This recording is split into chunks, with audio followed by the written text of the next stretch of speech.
So, Greg, we've been here in Ghana for about a week now, and I would love to know from you what has surprised you about Ghana or about cocoa in Ghana.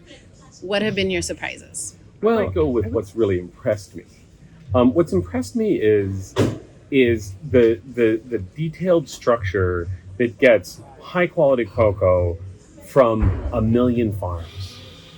Nowhere else in the world is there this kind of structure and this kind of quality tied together. It's impressive because, and this is something we run into all the time, is that like you can get good cocoa once or twice, but to get consistently good cocoa from a very large set of people is a very difficult challenge. And the way that they've structured things to ensure that there's different levels of quality control as well as different levels of aggregation, I think has been really like well done and impressively done.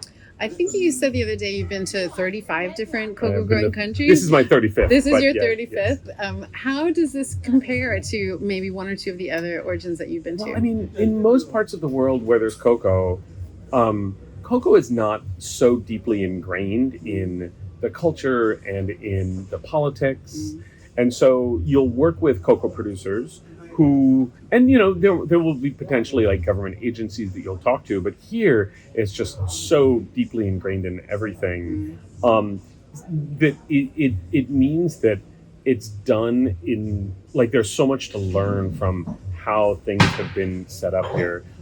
But it also means that, like, you know, there's not like one-off things that are going. And so I think some people think of sourcing as like traveling around and finding that like gem in the rough. And like, there isn't really traveling around and finding gems in the rough because cocoa here is done very consistently and very well. And so like, I think one of the things that's great about Three Mountains Cocoa is that they are looking at like specific regions and different flavors. But different flavors is not the same thing as I want to find the good cocoa among all the bad cocoa. There's no bad cocoa here.